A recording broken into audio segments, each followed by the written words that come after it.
하나님 말씀 함께 봅니다. 오늘 우리에게 주신 말씀은 마태복음 27장 62절부터 마태복음 28장 15절까지 한 절씩 교독합니다. 제가 먼저 읽습니다.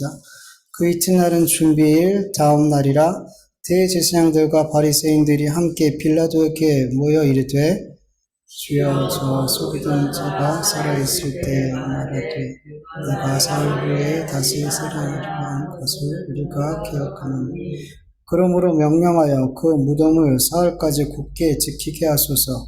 그의 제자들이 와서 시체를 도둑질하여 가고 백성에게 말하되 그가 죽은 자 가운데서 살아났다 하면 후에 속임이 이전보다 더 클까 하나이다 하니 그에게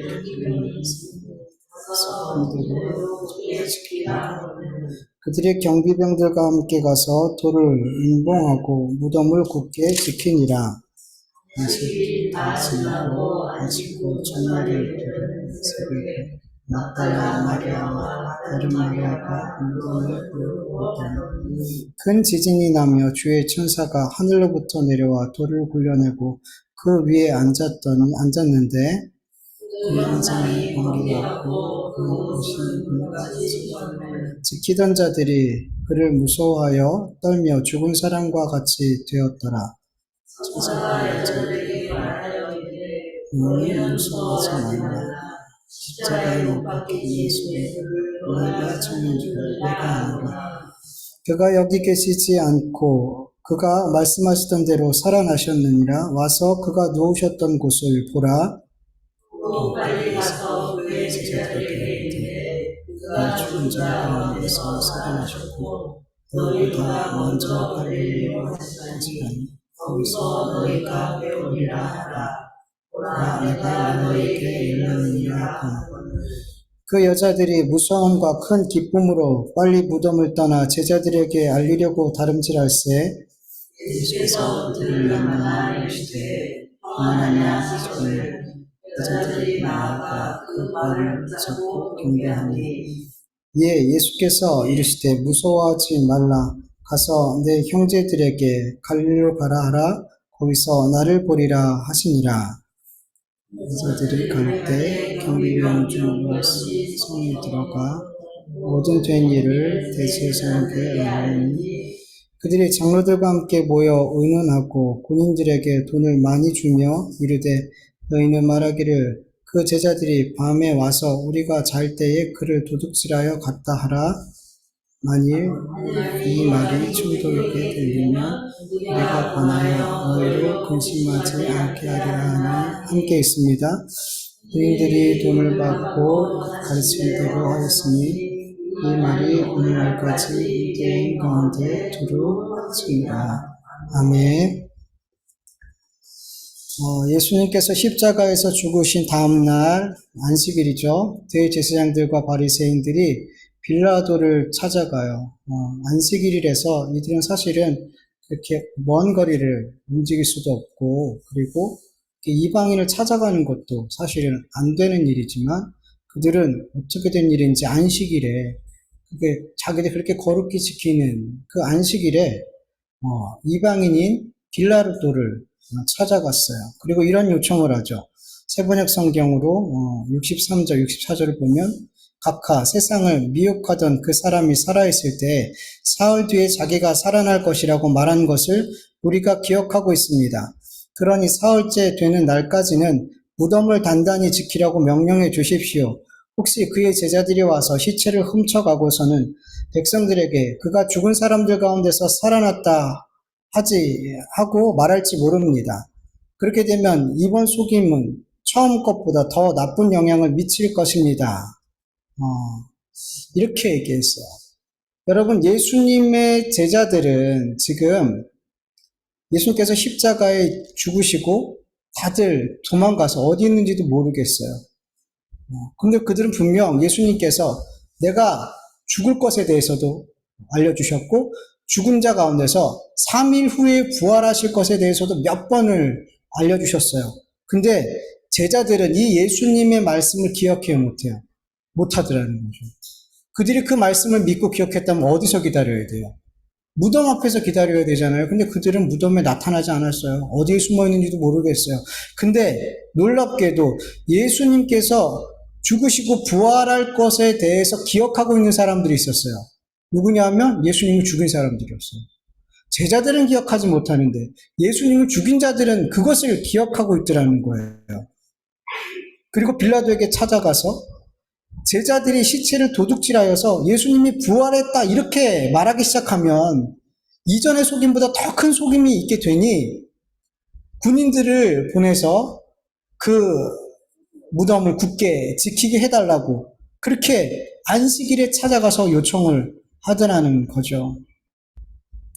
이들은 정말 집요하게 예수님의 말씀을 기억했어요. 믿어서 기억한 게 아니에요. 이 예수님의 말씀이 성취되지 못하게 하려고 어떤 방법으로든 성취되는 어떤 비슷한 모양이라도 나타나면 안 되는 거예요, 이 사람들한테는. 그래서 그 예수님이 하신 말씀을 대적하고 그 말씀이 성취되지 못하도록 최선을 다하고 있더라는 거예요. 그들은 분명 예수님이 부활할 것에 대해서 이 말을 믿지는 않았을 거예요. 그들은 예수님이 제자들이 그것을 훔쳐다가 그렇게 예수님이 부활했다 떠들 수 있다는 어떤 가능성을 생각했던 것 같아요. 돼지 눈엔 돼지밖에 안 보인다고 그들의 생각이 그런 거예요. 그렇게 늘 권모술수를 갖고 있으니까 다른 사람도 그렇게 할 거라고 생각이 되는 거죠. 그러니까 예수님의 제자들이 그렇게 사기를 칠 것 같다라는 어떤 그런 불안감이 든 거예요. 만약에 그렇게 되어지면 사람들은 얼마 전까지만 해도 예수님을 선지자로 또 메시아로 또 이스라엘의 왕이 될 것으로 기대했단 말이죠. 그 사람들을 앞장서서 죽인 사람들이 바로 이 유대 지도자들이거든요. 근데 예수님이 정말 부활해버리면 누가 제일 난처해져요? 그들이 제일 난처해진단 말이에요. 만약에 제자들이 그 예수님의 시체를 훔쳐다가 예수님이 부활했어요 그러면 그들의 입장이 가장 난처해지고 그들의 기득권이 위협을 받게 되더라는 거죠. 그래서 그들은 그렇게 집요하게 그들의 기득권이 흔들리지 않게 지키려고 그들은 그렇게 집요하게 주님의 말씀을 기억해냈고 그 말씀을 대적하더라는 거죠. 그러자 빌라도가 이렇게 말하죠. 65절 세번역 성경으로 보면 빌라도가 그들에게 말하였다. 경비병을 줄 터이니 물러가서 제주껏 지키시오. 그러니까 빌라도가 경비병을 내줬어요. 우리 한글 성경에는 너희들도 경비병 있으니 너희들이 알아서 지켜 이런 식으로 나오는데 원어로 보면 이제 그런 의미가 아니에요. 그래서 이제 경비병들이 이제 예수님이 부활하고 나서 무서워서 어디로 가요? 빌라도한테 가는 게 아니라 대제사장들한테 가죠. 그리고 그 사실을 알리니까 뭐라 그래요? 내가 빌라도한테 잘 얘기해서 너희들한테 아무 문제 없게 해줄게. 그리고 거짓말해. 이렇게 얘기하잖아요. 그러니까 누구의 병사였던 거예요? 빌라도의 병사였던 거죠. 그래서 이게 지금 세 번역은 바르게 번역을 한 거예요. 그래서 내가 너희들한테 경비병 줄 테니까 너희들 마음껏 지켜봐. 제주껏 지켜봐. 이렇게 병사들을 내주었어요. 이 병사들을 데리고 무덤에 갔어요. 그리고 임봉을 했어요. 그러니까 임봉은 어떤 거냐면 그 무덤을 막고 있는 돌을 밧줄로 묶어요. 그리고 그 밧줄, 그 문 중간과 양옆을 진흙이나 밀랍 같은 걸로 바른 다음에 거기다가 인을 쳐요. 이렇게 한 이유는 예수님의 제자들이 시체를 도둑질하지 못하기 위한 조치가 아니에요. 이거는 뭐냐면 이 무덤은 절대 열리지 않았다. 무덤엔 아무 문제가 없다. 이거를 임봉을 하면 뜯어보면 안 되는 거잖아요. 우리가 임봉하면 이게 그걸 받은 사람만 뜯을 수 있는 거잖아요. 그러니까 임봉을 했다라는 건 이거 아무도 못 열어. 그리고 3일 후에 사람들한테 그걸 보게 되면 예수님은 부활하지 않았구나. 그걸 확실히 보여주고 싶은 거야, 이 사람들은. 예수님이 부활하지 않았다. 이 무덤에는 아무런 문제가 아무런 일도 일어나지 않았다. 이거를 보여주기 위해서 이렇게 할 이유가 없는데 임봉을 해버리는 거예요. 그러니까 얼마나 철저하게 이 사람들이 예수님께서 부활하지 않았다는 것을 보여주고 싶었는지를 우리는 알 수 있는 거예요. 그만큼 그들은 마음이 불안했던 거예요. 예수님이 부활하게 되면 자기들의 위치가 정말 어려워진다라는 생각을 하고 그게 너무 불안했던 거예요. 그래서 그렇게 봉인까지 해버리는 거죠. 그렇게 선지자로 메시아로 생각되었던 예수님을 십자가에 못 박인 그들은 자기의 행위가 정당화되기 위해서 그렇게 최선을 다하고 있었어요. 자기를 지키기 위해서, 자기의 힘과 지위를 지키기 위해서. 그런데 여러분, 이렇게 예수님께서 부활하신다는 그 말씀을 믿지도 않고 또 혹시 있을지 모르는 일들을 대비해서 경비병과 그리고 인까지 치면서 예수님의 무덤을 지켰지만 어떻게 됐어요? 예수님께서 부활하셨어요. 예수님께서 부활하셨어요. 여러분, 사람이 아무리 하나님의 뜻과 계획과 그 말씀을 막아보려고 해도 여러분, 하나님의 뜻과 계획과 그 말씀은 반드시 성취돼요. 못 막아요, 여러분. 여러분과 저의 삶에 하나님의 뜻과 계획이 있어요. 그 하나님의 뜻과 계획을 내가 아무리 막으려고 해도 막아질까요? 안 막아져. 여러분, 하나님께서 우리에게 믿음을 주시고자 하면 우리가 아무리 하나님을 믿지 않고 하나님과 멀리 떨어진 삶을 살려고 해도 그 사람 결국 하나님 믿을까 안 믿을까요? 믿어요. 하나님을 위해서 사는 삶을 살게 돼요. 하나님의 뜻과 계획은 우리가 아무리 발버둥을 쳐도 그 뜻은 반드시 성취되는 줄 믿으시길 축원합니다. 못 막아요, 여러분. 그래서 우리는 하나님의 뜻에 어떻게 하는 게 제일 우리의 삶이 편해요? 순종하는 거예요. 어차피 내 삶에 성취되는 거예요. 그래서 뭐 하는 거예요? 순종하는 거예요. 그게 우리한테 제일 좋은 거예요. 근데 죄인이기 때문에 그게 잘 안 되는 거예요. 죄인은 계속 내가 주인 되는 삶을 살려고 하거든요. 아담의 모든 후손들은 그렇게 내가 하나님 되려고 하거든요. 그래서 그게 잘 안 되는 거예요. 그래서 우리에겐 은혜가 필요한 거예요. 순종하는 게 제일 낫구나. 내 삶에 하나님의 뜻과 계획이 이루어지는 걸 믿고 그래서 내 삶에 순종하는 삶이 가장 좋은 거구나. 이런 믿음을, 은혜를 우리에게 주셔야지 우리는 순종하게 되는 거예요. 하나님의 뜻은 반드시 성취가 돼요. 그래서 주님은 부활하신 거예요. 그렇다면 여러분, 예수님의 이 죽음을 이기시고 부활하신 이 예수님, 이 부활에 대해서 예수님을 죽인 자들은 그 사실을 알았을까요? 몰랐을까요? 오늘 본문 28장 11절을 세 번역으로 보면 경비병들 가운데 몇 사람이 성 안으로 들어가 일어난 일을 모두 대제사장들에게 보고했다라고 기록하고 있어요. 경비병들이 대제사장들에게 뭘 보고했을까요? 본문 28장 2절에서 4절 세 번역으로 보면 그런데 갑자기 큰 지진이 일어났다. 주님의 한 천사가 하늘에서 내려와서 무덤에 다가와서 그 돌을 굴려내고 그 돌 위에 앉았다. 그 천사의 모습은 번개 같았고 그의 옷은 눈과 같이 희었다. 지키던 사람들은 천사를 보고 두려워 떨었고 죽은 사람처럼 되었다. 이런 병사들이 예수님의 무덤을 지키고 있을 때 그들은 예수님의 제자들을 만난 게 아니라 하늘에서부터 내려온 마치 번개와 같이 빛나는 어떻게 형용할 수 없는 빛나는 모습을 갖고 있는 천사를 하늘에서 내려오는 천사를 만나게 됐어요. 그 천사가 내려오더니 무덤으로 다가가서 그 돌을 혼자서 못 옮기거든요. 그 돌은 너무 크고 무거워서 근데 그 돌을 옮기더니 그 돌문 위에 앉아 있더라는 거예요. 그 모습을 볼 때 그들은 너무너무 두려워서 우리가 그렇잖아요. 여러분 귀신 본 적 있어요? 저는 봤어요. 가끔씩 성도님 중에 귀신 본 분들이 있잖아요. 그러면 정말 무서워요. 얼마나 기도했는지 몰라요. 그러니까 그 귀신을 보고 교회에서 제가 교육전도사 때 시골 교회에서 사역했는데 토요일 날 저녁 때 거기서 교회에서 잤어요. 교회 옥상 다락방에서 자고 주일날 이렇게 사역을 했거든요.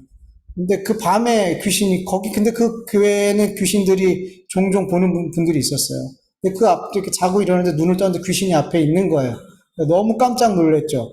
그래가지고 기도했어요. 그러니까 기도하는데 계속 기도하니까 이 귀신이 벽으로 점점 들어가는 거예요. 근데 마지막에 발 두 개가 이렇게 벽에 이렇게 나와서 안 들어가는 거예요. 그래서 한참 기도하니까 그게 다리가 이렇게 들어가서 없어지더라고요.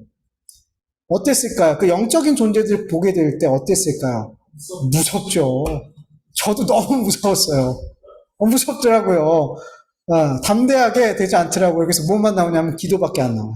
도와주세요, 주님. 그래서 막 대적하게 되더라고요. 두려워요. 그래 영적인 존재를 탁 만나게 되니까 어떻게 돼요?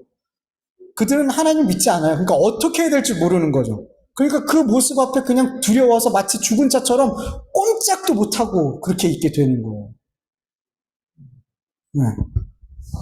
이 자기들이 본 모든 것을 그들은 대제사장한테 가서 다 말한 거예요. 그리고 그들은 그가 본 것만 이야기한 게 아니에요. 그들이 들은 것도 전했어요. 그들은 도대체 그 천사의 이야기, 천사가 하는 말을 들었는데 천사가 한 말을 어떤 말을 들었을까요? 본문 28장 5절에서 6절 보면은 천사가 여자들에게 말하여 이르되 너희는 무서워하지 말라. 십자가에 못 박히신 예수를 너희가 찾는 줄 내가 아노라. 그가 여기 계시지 않고 그가 말씀하시던 대로 살아나셨느니라. 와서 그가 누우셨던 곳을 보라. 또 빨리 가서 그의 제자들에게 이르되 그가 죽은 자 가운데서 살아나셨고 너희보다 먼저 갈릴리로 가시나니 거기서 너희가 배우리라 하라. 보라, 내가 너에게 일렀느니라. 아멘.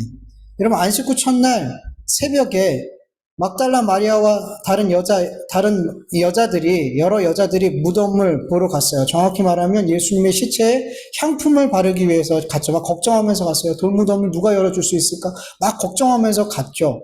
근데 놀라운 광경을 보게 돼요. 무덤 문이 열려있고 그 위에 빛나는, 번개처럼 빛나는 영적인 존재가 앉아 있더라는 거예요. 그때 그 천사가 그 여자들에게 말해요. 너희는 무서워하지 마. 너희는 무서워하지 않아도 돼.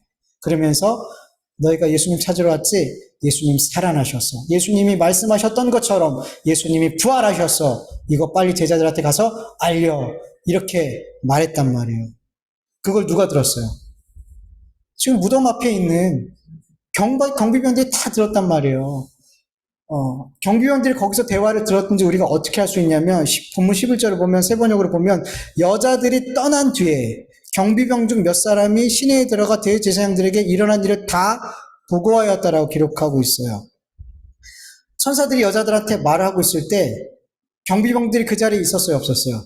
있었어요. 그리고 그 여자들이 천사들한테 말을 듣고 제자들한테 그 사실을 알리러 간 뒤에 경비병들도 그 사실을 알리러 대제사장들에게 갔더라는 거예요. 그러니까 이 천사와 여자가 하는 이 이야기를 들었어요. 그리고 이 들은 이야기들을 전했단 말이에요. 그래서 경비병들은 자기들이 보고 들은 모든 일들을 대제사장들에게 알렸어요.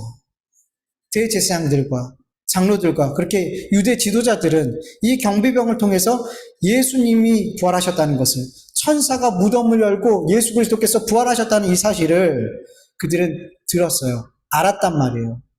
그럼 이쯤 되면은 유대 지도자들은 우리가 죽인 예수가 정말 하나님께서 보내신 메시아가 아닌가? 이런 고민이 되지 않을까요? 천사가 와가지고 그들이 믿고 있는 하나님이 보낸 천사가 와가지고 무덤의 문을 열고 예수님이 부활하셨다라고 선포했으면 이쯤 되면은 야, 우리가 죽인 예수님이 정말 하나님의 아들인가 보다, 메시아인가 보다, 이런 생각쯤을 좀 해봐야 되지 않겠냔 말이에요. 그리고 회개하고 돌이켜야 되지 않겠냔 말이죠. 그런데 말씀 보면 그렇지 않았어요. 본문 28장 11에서 15절까지 세 번역으로 보면 대제사장들은 장로들과 함께 모여 의논한 끝에 병사들에게 은돈을 많이 집어주고 말하였다. 예수의 제자들이 밤중에 와서 우리가 잠든 사이에 시체를 훔쳐갔다라고 말하여라. 이 소문이 총독의 귀에 들어가게 되더라도 우리가 잘 말하여 너에게 아무 해가 미치지 않게 해주겠다. 그들은 돈을 받고 시키는 대로 하였다. 그리고 이 말은 오늘까지, 이 성경이 기록된 그날까지도 유대의 모든 사람들에게 널리 이 사실이 퍼졌다라고 성경을 기록하고 있어요. 여러분, 대제사장들과 장로들, 유대 지도자들은 천사를 통해서 예수님의 부활 소식을 들었음에도 불구하고 예수님이 어떤 분인지에 대해서 고민하지 않았어요. 이분이 정말 하나님의 아들인가 보다, 메시아인가 보다, 이런 고민을 하지 않았어요. 그들은 이 사실을, 예수님이 부활했다는 이 사실을 감추기에만 급급했어요. 즉, 그들은 예수님께서 부활하시든 말든 예수님이 메시아든 메시아 아니든 그거 중요하지 않았어요. 이 사람들한테. 그들에게 중요한 건 지금 자기들이 누리고 있는 이 기득권을 잃어버릴까 봐 두려웠어요. 자기들이 소유하고 누리고 있는 이 기득권이 혹시라도 잃게 될까 봐. 그들은 그게 걱정되더라는 거예요. 그 예수님이 정말 하나님의 아들이면 어떡하지? 이게 걱정된 게 아니라 우리가 죽인 예수님이 하나님의 아들 메시아면 어떡하지? 이게 고민이 돼야 되고 이게 두려워야 되는데 우리의 기득권이 사라지면 어떡하지? 이게 두려웠단 말이에요. 이게 고민됐더라는 거예요. 그래서 그들은 고민 끝에 경비병들에게 큰 돈을 주고 거짓말을 시켰어요. 제자들이 와서 예수의 시체를 훔쳐갔다고 그렇게 말해. 혹시 빌라도가 이것 때문에 너희들 책망하면 우리가 잘 얘기해 줄 테니까 걱정하지 마. 그러니까 그 경비병들은 이방인이에요. 그 예수님이 메시아든 뭐든 상관없어요. 하나님 믿지 않으니까. 그러니까 그들은 그들에게 돈이 우상이니까, 돈이 신이니까 그들은 당연히 돈을 받고 그대로 하더라는 거죠.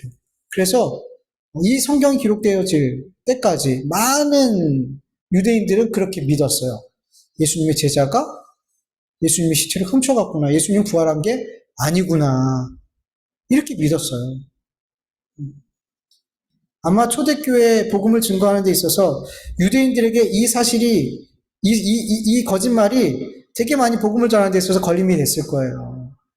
야, 예수님 부활하셨다고 막 선포하는데, 야, 니들이 훔쳐갔잖아. 제자들이 훔쳐갔다며. 이렇게 공격하게 되더라는 거죠. 여러분, 예수님의 부활 소식을 들었음에도 불구하고 이런 거짓말을 만들어서 유포할 생각을 해내는 이런 모습, 유포할 생각을 하는 이런 사람들의, 이들의 모습을 보면서 이 사람들은 정말 하나님을 섬기는 사람들이 아니라는 게 너무 확실해져요. 이 사람들은 하나님을 섬기는 사람이 아니라 하나님이라는 우상을 섬기는 사람들이었어요. 이 유대 지도자들은, 그리고 많은 유대인들은 하나님을 섬긴 게 아니라 하나님이라는 우상을 섬기고 있었어요. 여러분, 우상은 뭐예요? 우상을 왜 섬겨요? 우상은 다 나의 잘됨, 나의 유익, 나의 성공, 나의 소망을 이루기 위해서 우상을 섬기는 거예요. 결국엔 우상을 섬기는 사람들은 다 우상을 자기가 믿고 있는 그 신을 위해서 섬기는 게 아니라 누굴 위해서? 나를 위해서 우상을 섬기는 거예요. 나를 위해서. 결국 우상을 섬기는 사람들은 나라는 우상을 섬기는 사람들이에요. 우상을 섬기는 사람들은 결국 나라는 우상을 형상화한 것이 그게 우상이에요. 나라는 우상을, 그 우상이 형상화해서 나타난 게 그 자기들이 섬기는 우상이라니까요. 결국 나를 섬기는 거예요. 나를. 그게 우상 섬김이에요. 유대 지도자들은 그렇게 나의 유익과 나의 잘됨과 나의 기득권을 지키기 위해서 하나님을 섬긴 거예요. 그러니까 하나님이라는 우상을 섬긴 것이고 나라는 우상을 섬기고 있었더라는 거예요. 그래서 그들은 예수님께서 부활하셨다는 소식을 들었음에도 불구하고 예수님을 그냥 죽은 자로 만들어버리더라는 거예요.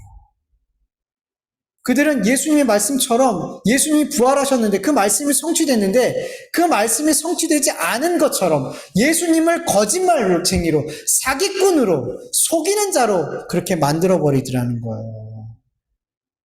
그들은 나라는 우상을 섬기고 있었기 때문에 하나님을 섬긴 게 아니라는 거예요.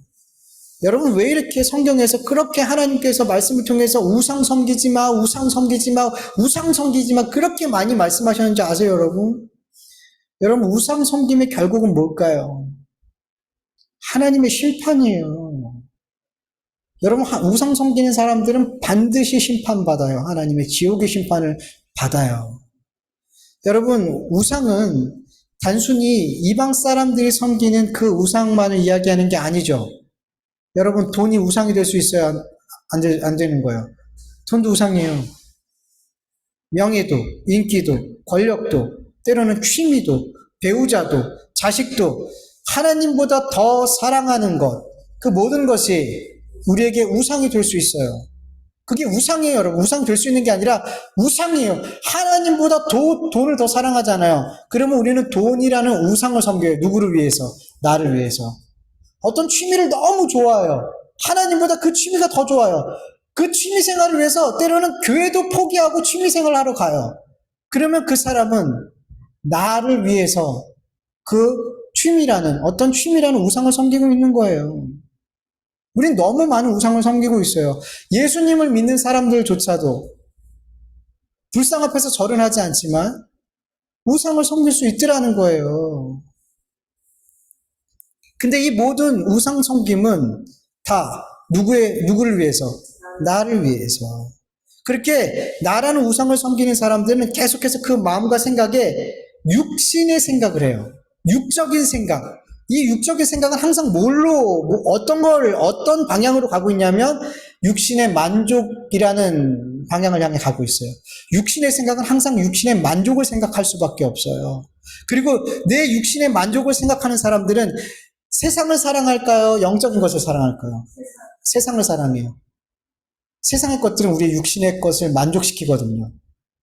그렇게 세상의 것을 사랑하는 사람은 하나님과 원수가 된대요. 결국에는 육신의 생각은 결국 뭘로 끝이 나요? 하나님과의 원수로 끝이 나게 된단 말이에요. 육신의 생각은. 여러분 로마서 8장 6절에서 8절을 보면 육신의 생각은 사망이에요. 그냥 간결하죠. 육신의 생각은 사망이에요. 왜냐? 하나님께 원수되니까. 영의 생각은 생명과 평안이라. 육신의 생각은 하나님과 분명하게 나오죠. 원수가 되나니. 육신의 생각은 모든 게 다 하나님과 원수가 되는 생각이에요. 이는 그 이유가 나와요. 왜 하나님과 원수가 되냐면 하나님의 법에 굴복하지 않아요.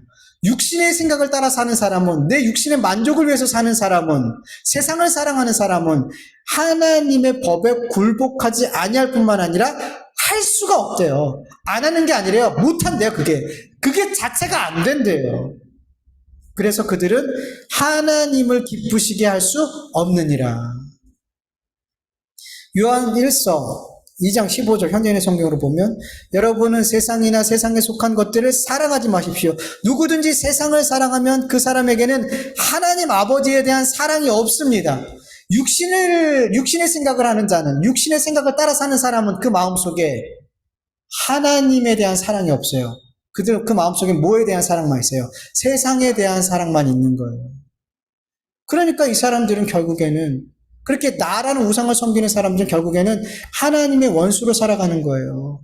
하나님을 기쁘시게 하는 삶을 살 수가 없는 거예요. 그리고 이 결과는 뭘까요? 이 결국은 죽는 거예요. 로마서 8장 13절에서 14절. 너희가 육신의 생각을 따라 육신대로 살면 반드시 죽을 것이로되 영으로서 몸의 행실을 죽이면 살리니 무릇 하나님의 영으로 인도함을 받는 사람은 곧 하나님의 아들이라. 여러분 육신대로 살면 죽는데 여러분 이거 단순히 우리의 육신의 죽음을 이야기하는 게 아니에요. 우리는 모두 다 죽잖아요. 근데 여기서 말씀하고 있는 죽는 건 무슨 죽음이에요? 두 번째 죽음. 지옥의 심판을 말씀하고 있어요. 육신대로 사는 자는 반드시 지옥의 심판을 받는다라고 말씀하고 있는 거예요. 여러분 이렇게 나라는 우상을 섬기는 삶은 무서운 거예요. 두 번째 죽음, 둘째 사망을 맞이하게 된다. 그래서 하나님 그렇게 성경에서 우상 섬기지 마라. 이건 결국 뭐냐면 나라는 우상 섬기지 말라는 거예요. 내가 하나님 되지 말라라는 거예요. 내가 주인 된 삶 살지 말라는 거예요. 여러분 마귀는 날마다 나라는 우상을 섬기면서 살라 그래요. 육신의 생각을 따라 육신을 따라 살라고 말하고 있어요. 세상을 더욱 사랑하는 삶을, 세상의 것을 더 쌓고 지키는 삶을 살라라고 마귀는 그렇게 우리를 유혹한단 말이에요. 그러나 우리 그리스도인들은 나라는 우상을 날마다 박살내면서 육신의 생각이 아닌 성령께서 주시는 영의 생각을 따라서 하나님의 말씀에 순종하는 삶을 살아야 되는 거예요. 나를 위한 삶이 아닌 성삼위 하나님을 위한 삶을 살 수 있기를 간절히 축원합니다. 이것이 바로 나를 죽이는 삶이에요. 나를 죽이는 삶. 날마다 죽는 삶을 사는 그리스도인들은 주 안에서 부활을 맛보고 경험하는 삶을 이 땅에 살아가면서 경험하게 돼요. 여러분 우리 그리스도인들이 주님께서 다시 오실 때까지 이 땅에 살면서 부활을 경험하는 삶을 반드시 살아야 되는 거예요. 여러분, 부활을 경험하는 삶이란 어떤 삶일까요? 여러분, 간단히 말씀드리면 하나님과 원수된 죄인된 내가 예수 그리스도 안에서 새로운 피조물로 변화되는 것을 경험하는 삶이 부활을 경험하는 삶이에요. 고린도후서 5장 17절 현대인의 성경으로 보면 누구든지 그리스도 안에 있으면 새로운 존재입니다. 옛사람은 없어지고 새 사람이 된 것입니다. 아멘. 육신의 생각과 그 생각을 따라 살아가는 그 옛사람이 죽고 주 안에서 새 사람으로 지어져 가는 그것을 경험하는 삶이 바로 부활을 경험하는 삶인 거예요. 여러분, 부활은 살아있는 상태에서 할 수 없죠. 부활은 어떻게 돼야지 부활할 수 있어요? 죽어야지 부활해요. 여러분, 내 옛사람이 죽어야지만 우리는 주 안에서 새로운 피조물로 부활하게 되는 거예요. 우리는 이 땅에서 계속해서 내가 새로운 피조물이 됐음을 계속해서 경험하게 돼요. 언제? 계속해서 내 삶에 내 옛사람이 죽을 때, 내 옛사람, 내 옛자가 죽음을 맛볼 때 우리는 반대로 우리가 새 사람으로 지어짐을 계속 경험하게 되는 거예요. 새 사람으로 지어졌다는 건 살아났다는 거거든요. 완전 피조물로 새롭게 태어났다는 거거든요. 부활했다는 거거든요. 이게 바로 이 땅에서 부활을 경험하는 삶인 거예요.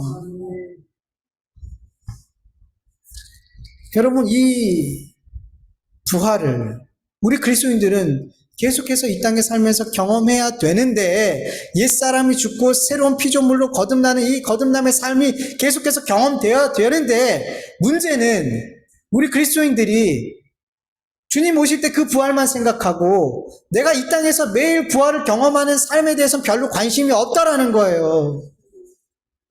아니에요, 여러분. 이 땅에서 계속해서 부활을 경험한 새로운 피조물로 거듭남을 경험하는 사람이 예수님이 오셨을 때 진짜 부활하게 돼, 영원한 생명을, 영원한 몸을 입고 부활하게 되는 거란 말이에요. 이 땅에서 부활을 경험하지 못하는 사람은 죽은 이후에, 주님이 다시 오신 이후에 부활을 경험할 수 있을까요? 못할까요? 못해요, 여러분. 못해요, 여러분. 불가능한 일이에요. 그래서 여러분, 우리는 이 땅에서 계속해서 그리스도인들은 날마다 나라는 우상이 깨지고 부서지고 죽는 삶을 살아야 되는 거예요. 그럴 때 우리는 새로운 피조물로 변화되는 그 삶을 계속해서 그 부활을 경험하게 되게 되는 것이고, 그리고 다시 주님을 만날 때, 다시 오시는 주님을 만날 때 우리는 영원한 몸을 입고 부활하게 될 줄 믿습니다. 아멘이에요, 여러분. 여러분, 주님 오실 때 우리 그때 부활하는 게 아니에요. 이미 이 땅에서도 부활을 경험해야 되는 거예요. 그 경험이 없으면, 그 부활의 경험, 그 부활의 삶이 없으면 우리는 진짜 영원한 생명을 얻고 영원한 몸을 입고 부활 못해요. 심판의 부활을 받게 돼요. 영원한 지옥에서 살아야 될, 불에 타도 죽지 않는 그 몸을 입고 부활하게 된단 말이에요. 그 부활을 하면 안 되잖아요, 여러분. 그 심판받으면 안 되잖아요, 여러분. 여러분의 삶을 보세요. 내 삶에 정말 내 옛사람이 계속 죽고 예수 그리스도 안에서 내 삶이 새로운 피조물로 거듭난 그 삶이 내 삶에 계속해서 경험되어지고 있는지 여러분의 삶을 계속 확인하고 돌아볼 수 있길 축원합니다. 이것이 없으면 여러분, 우리는 주님 오실 때 영생의 부활로 못 나가요. 두려운 말씀이에요, 여러분. 이건 우리 모두 다 주님 오실 때 영원한 생명의 부활 얻기를 간절히 축원합니다. 네. 예수님의 부활을 무덤을 지키던 경비병들을 통해서 예수님의 부활 소식을 듣게 된 유대 지도자들은 그 모든 되어진 일, 예수님의 부활을 덮기에만 급급했어요. 그들은 거짓말로 이 모든 사실을 왜곡하고 덮으려 했죠. 그들은 예수님의 부활을 믿고 안 믿고의 문제를 떠나서 예수님께서 메시아 되심과 메시아 되시지 않는 것, 그 문제가 아니라 거기에 대해서는 아무런 관심이 없었어요. 그들이 이 땅의 것에만 관심이 있었어요. 자기를 우상 섬기면서 사는 사람들은 하늘의 것, 영적인 것, 영원한 것에 대해 사실은 관심 없어요. 이 땅의 것만 관심이 있었어요. 그래서 그들은 예수님의 부활 소식을 들었을 때 그 모든 것을 덮기에만 급급했어요. 이게 예수님의 부활 소식을 들은 자들의, 예수님을 죽인 자들, 예수님의 부활을 믿지 않는 자들의 반응이었어요. 네. 그렇다면 예수님의 제자들은 이 예수님의 부활 소식을 들었을 때 어떻게 반응했을까요? 그들은 그렇다 쳐요. 자기를 우상 삼아 사는 그들은 예수님의 부활의 소식에 이렇게 반응할 수 있다고 쳐요. 그렇다면 예수님을 따르던 제자들은 이 부활 소식을 들을 때 어떻게 반응했을까요? 먼저 제자들은 누구를 통해서 이 부활 소식을 알게 되죠? 8절 말씀을 보면은 천사를 통해 예수님의 부활 소식을 들은 이 여자들을 통해서 그들은 알게 돼요. 이 여자들은 천사를 통해서 예수님의 부활 소식을 듣고 무서움과 큰 기쁨을 가지고 제자들이 있는 곳으로 달려가게 되죠. 근데 그때 누가 나타나요? 그들 앞에 부활하신 예수님께서 나타나셨어요. 처음에는 다른 본문을 보면 예수님인지 알아봐요, 못 알아봐요? 못 알아봐요. 예수님은 이 땅에 오신 그 몸이 아닌 영원히 우리와 함께할 그 몸을 입으시고 나타나셨던 거예요. 예, 그 몸. 그래서 외적으로 그 예전에 십자가에 죽기 전에 그 예수님의 모습과 전혀 다른 모습이셨어요. 그래서 못 알아봤던 거죠, 처음에는. 근데 여러분, 우리도 부활할 때 이 모습으로 부활하는 게 아니에요. 지금 제 이 모습으로 부활해서 하늘나라 가는 게, 천국에 들어가는 게 아니에요. 다른 모습으로. 그 천국에서 영원토록 살 온전한 몸을 입고 우리는 부활하게 되는 거예요. 예수님처럼. 그래서 여러분의 외모가 조금 불만족스러워도 여러분 조금만 참으시면 돼요. 조금만.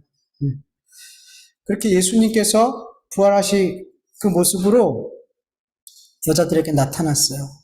그리고 그들에게 가장 먼저 하신 말씀이 평안하냐, 이 말씀하세요. 예수님 계속 나타나실 때마다 항상 이 말씀하셨어요. 부활하신 예수님께서 나타나실 때마다 가장 먼저 평안하냐라는 말씀을 하세요. 이 평안하냐라는 헬라어 단어의 단어의 뜻은 기뻐하다, 즐거워하다, 행복해하다라는 뜻이 되게 좋은 말씀이죠.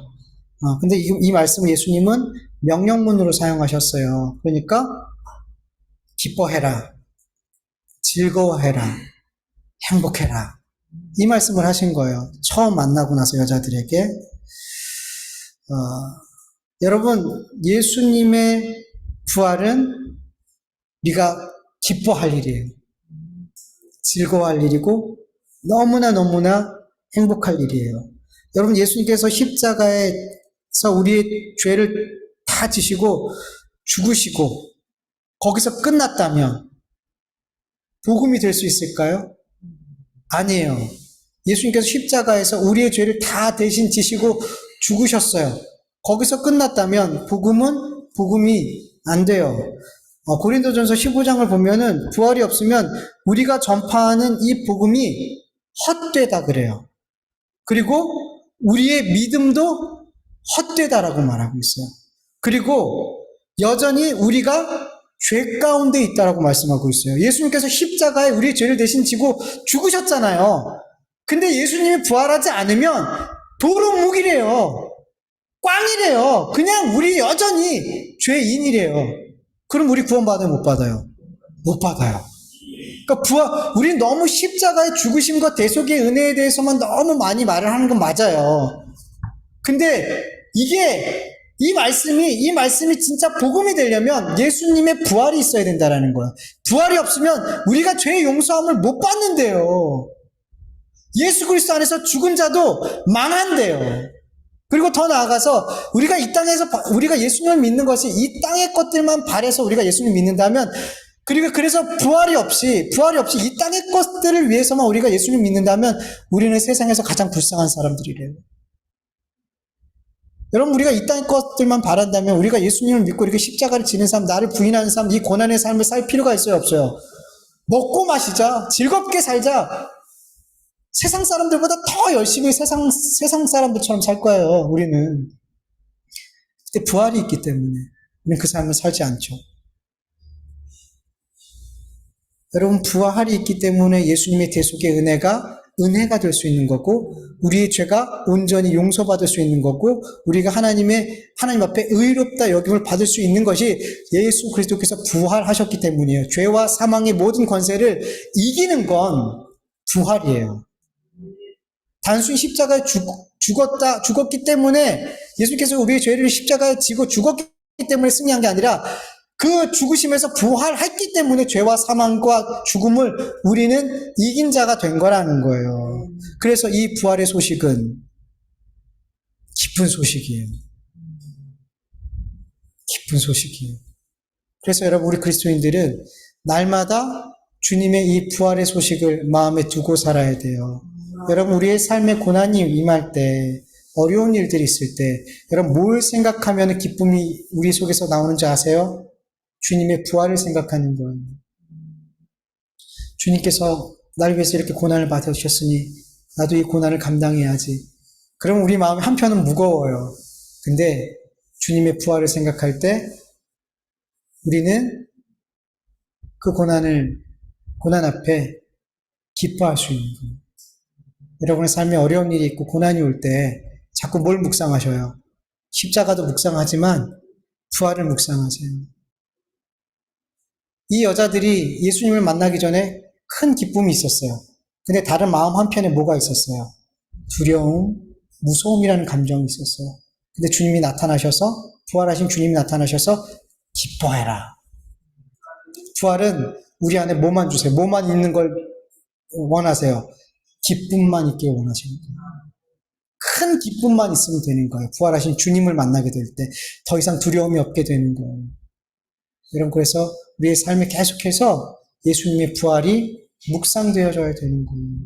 이것이 고난을 이기는 능력일 줄 믿습니다. 고난 속에서도 감사하게 되는 능력인 줄 믿습니다. 그 여자들은 부활하신 예수님에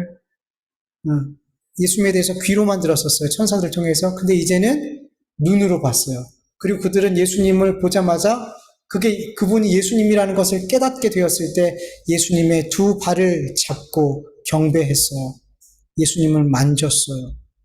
그들은 예수님을 귀로 듣고 부활을 듣고 보고 만졌어요. 이들에게 더 이상 예수님의 부활은 의심할 것이 없는, 온전하게 받아들일 수 있는 부활이 된 거예요. 예수님을 보는 순간, 예수님을 만진 순간 그들은 확신할 수 있었어요. 온전히 믿을 수 있었어요. 예수님을 만난 여인들은 분명한 믿음을 가지고 사도들에게 달려가서 예수님의 부활을 전했어요. 오늘 본문에 나오지 않지만 누가복음 24장 9절에서 10절을 보면 무덤에서 돌아가 이 모든 것을 11사도와 다른 모든 이에게 알리니 이 여자들은 막달라 마리아와 요한나와 야고보의 모친 마리아와 또 그들과 함께한 다른 여자들도 이것을 사도들에게 알리니 꽤 많은 여자들이 그 무덤을 찾아갔단 말이에요. 근데 이제 성경은 핵심 인물을 이렇게 중심으로 기록하는 경우들이 많기 때문에 어떤 경우에는 막달라 마리아만 두고 기록하는 경우들도 있어요. 그게 성경이 잘못된 게 아니라 그 중요한 사람에게 이렇게 포인트를 줘서 이렇게 성경을 기록하고 있어요. 근데 그 당시에 여러 여자들이 예수님을 찾아갔더라는 거죠.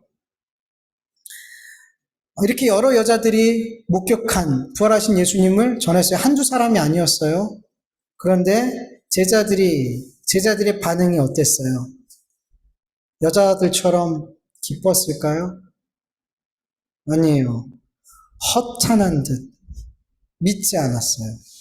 누가복음 24장 11절 사도들이 그들의 말이 허탄한 듯 말도 안 되는 것처럼 들렸다는 거죠. 그래서 믿지 않았다 그래요. 네. 여러분, 예수님의 부활보다 자기의 기득권에 온 관심을 가지고 예수님의 부활을 거짓말로 덮으려 했던 유대 지도자들이나 예수님의 부활을 허탄한 말로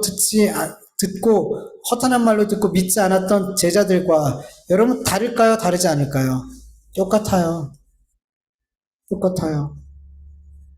그들 모두 다 유대 지도자들이나 사도들이나 예수님의 부활에 대해서 믿지 않았어요. 관심이 없었어요. 그 부활이 그들의 삶에 아무런 변화도 일으키지 않았어요. 제자들이나 유대 지도자들이나.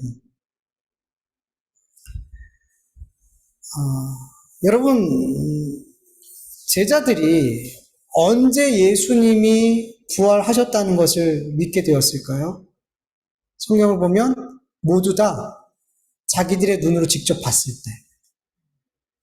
부활하신 예수님을 언제 믿었냐면 자기들의 눈으로 직접 봤을 때.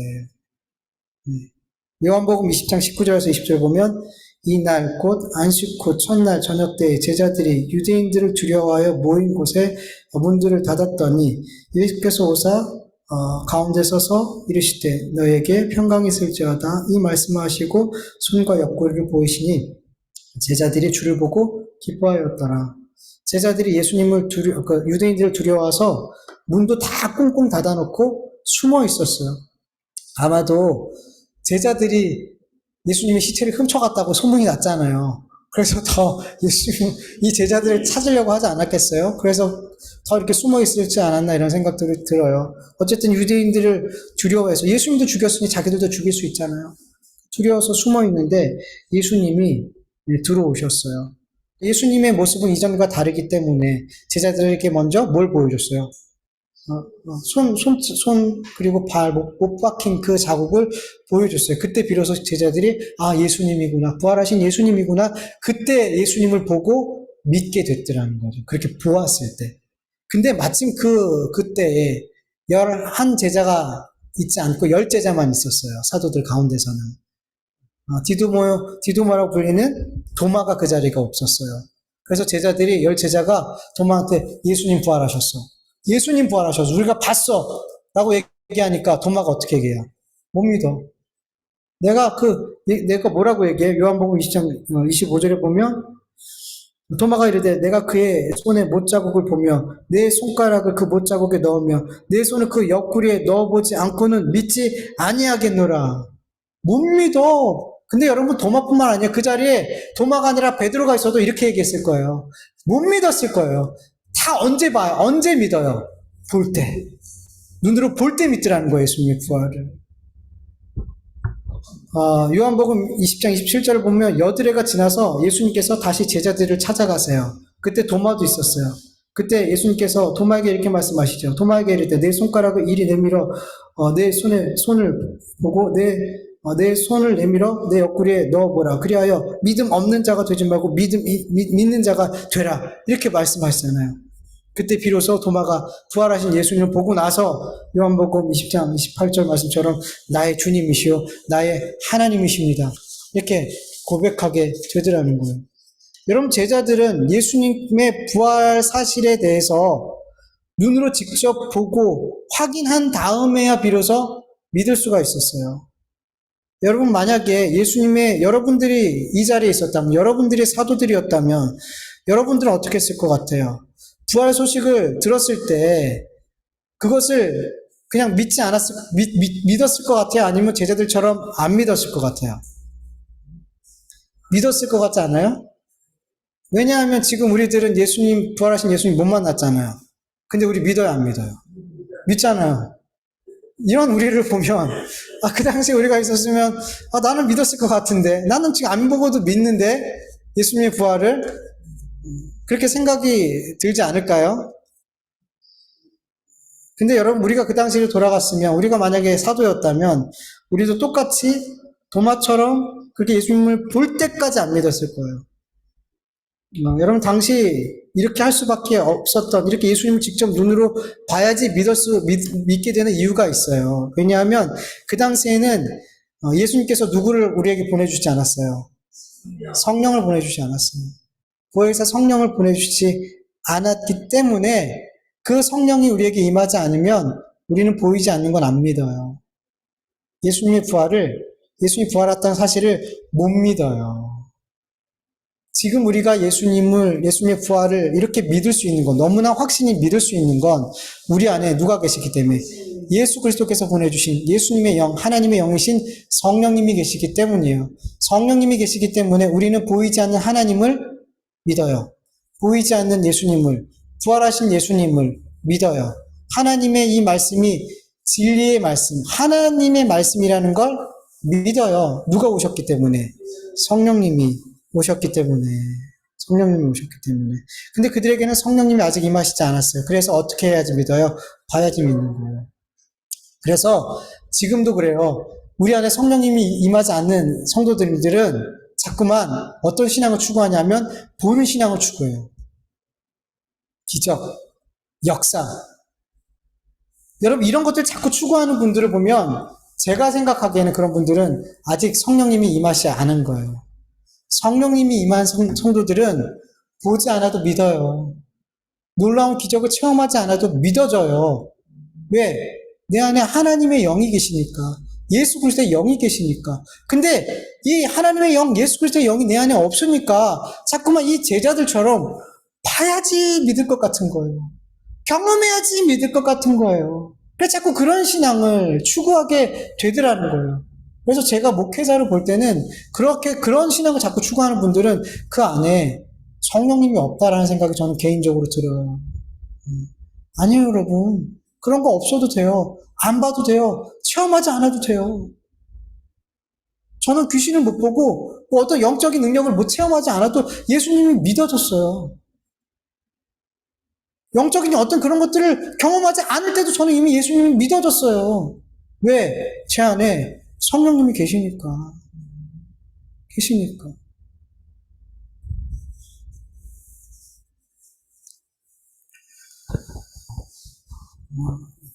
예수님은 요한복음 20장 29절에 이렇게 말씀하시죠. 예수께서 이르시되 너는 나를 본고로 믿느냐? 보지 못하고 믿는 자들은 복되도다. 보지 못하고 믿는 자들은 복되도다. 여러분 보지 못하고 믿는 복된 자들이 있다라는 거예요. 이 말씀을 통해서 우리가 볼 수 있어요. 보지 못하고 믿는 자들이 있대요. 그 자들을 성경은 뭐라 그래요? 복된 자다. 예수님은 복된 자다라고 말씀하세요. 예수님의 부활을 보지도 않고 믿는 이 복된 자들이 누구예요? 성령을 받은 자들. 성령님이 임한 자들이 바로 예수님을 부활을 보지 않고도 믿는 저와 여러분, 우리 모든 그리스도인이라는 거예요. 네. 저와 여러분이 부활하신 예수님을 보지 못하고 만져보지도 못했지만 믿을 수 있는 건 성령님이 우리 안에 내주하시기 때문이라는 것을 믿으시기 축원합니다. 여러분 예수 그리스도께서 내 죄를 대신해서 십자가에 죽으심을 믿으십니까? 예수께서 십자가에서 죽으신 지 3일 만에 사망을 이기시고 부활하신 것을 여러분은 믿으십니까? 부활하신 주님께서 지금 하나님 우편에 앉아 계시지만 하나님의 때가 되어서 이 세상을 심판하시기 위해 심판의 주님으로 재림하실 것을 여러분은 믿으십니까? 이 성경의 모든 말씀이 하나님의 말씀이요 반드시 성취됨을 여러분은 믿으십니까? 이것이 믿어지는 건 우리 안에 성령님이 임했기 때문임을 믿습니다. 네. 이렇게 성령께서 내주하고 계신 증거가 분명히 있는 자들은 복된 자인 거예요. 그들은 하나님의 장자로서 예수님과 함께 하나님의 나라를 유업으로 받게 될 줄 믿습니다. 네. 한 가지 말씀을 드리고 마치겠습니다. 여러분 유대 지도자들은 예수님의 부활 소식을 들었을 때 그들은 예수님의 부활에 관심이 없었고 오직 자기의 기득권에만 온 관심이 있었어요. 제자들은 예수님의 부활 소식을 들었을 때 그 사실을 전혀 믿지 않았어요. 유대 지도자들과 제자들 모두 다 예수님의 부활 소식이 그들의 삶에 아무런 영향을 주지 않았어요. 그런데 여러분 부활하신 예수님께서 예수님의 부활이 아무 영향을 주지 못하고 있을 때 예수님께서 누구에게만 찾아가셨어요? 제자들에게만 찾아가셔서 그 부활의 몸을 보여주시고 그들로 예수님의 부활을 믿게 하셨더라는 거예요.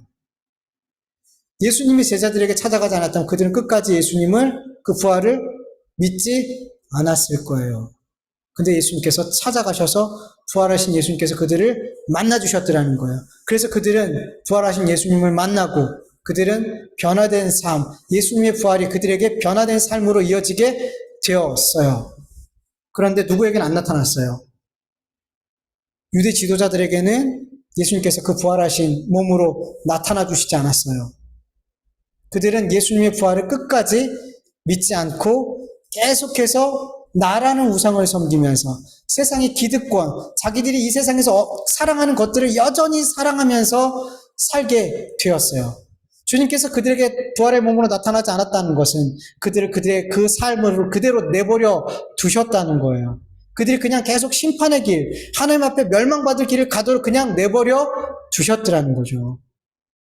여러분, 이 말씀을 통해서 우리가 뭘 알 수 있냐면 예수님의 제자들도 그렇고 유대 지도자들도 그렇고 부활하신 예수님이 나타나지 않았다면 그들 다 예수님의 부활은 아무런 그들의 삶의 변화를 만들어내지 못했을 거예요. 예수님을 믿지 못했을 거예요. 그런데 예수님이 어떤 이에게는 나타나고 어떤 이에게는 부활하신 예수님이 나타나지 않았더라는 거예요. 결국에는 부활하신 예수님이 만나준 자들만 구원을 받더라는 거예요. 만약에 제자들에게 나타나지 않으셨고 유대 지도자들에게 나타났다면 누가 구원받았을까요? 유대 지도자들이 구원받는 거예요. 그러니까 구원은 누구에게 달렸다는 거예요? 주님께 달렸다는 거예요. 주님께서 부활하신 자신을 만나주는 그들이 구원을 받게 되더라는 거예요. 제자라고 구원받는 게 아니에요. 유대 지도자들이라고 구원 못 받는 게 아니란 말이에요. 부활하신 예수님께서 만나주신 그들이 구원받게 되더라는 거예요. 그게 구원이라는 거예요. 구원은 우리에게 달려있는 게 아니에요. 우리가 집사든 목사든 어떤 타이틀에 의해서 우리가 구원받는 게 아니라는 거예요. 부활하신 예수님을 만난 자들만, 주님이 만나주신 자들만 구원받게 된다라는 거예요. 그게 구원이에요. 성경 계속해서 우리에게 말씀하고 계세요. 구원은 우리로 말미암아 다 나오는 게 아니고 오직 주님의 은혜 받은 자들, 주님이 만나주신 자들, 부활한 주님이 찾아간 자들이 구원의 은혜를 받게 된다는 것을 성경은 계속해서 우리에게 말씀하고 있는 줄 믿습니다. 여러분, 부활하신 예수님을 만났습니까? 그렇다면 그것은 하나님의 은혜입니다. 그리고 우리는 하나님께 구원받은 하나님의 자녀임을 믿으시기를 축원합니다. 아멘. 그리고 말씀을 기억하면서 잠시 기도하겠습니다.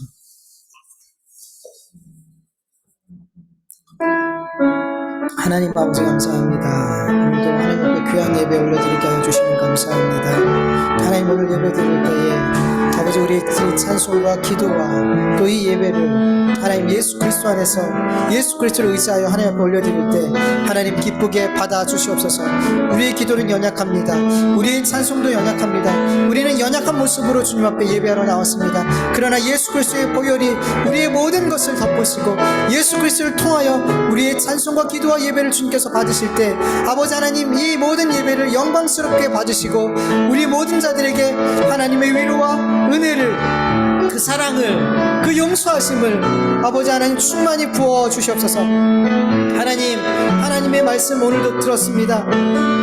이 말씀이 아버지 우리의 마음밭에 떨어지고 아버지 우리가 옥조와 같은 마음으로 이 말씀을 받아서 이 말씀들이 우리의 삶의 30배, 60배, 100배의 결실로 맺어져서 열매 없는 삶이 아닌 성령의 열매를 맺는 삶을 살 수 있는 우리 주님께 온 성도들이 되어줄 수 있도록 은혜 베풀어 주시옵소서. 감사함 예수님의 이름으로 기도합니다. 아멘.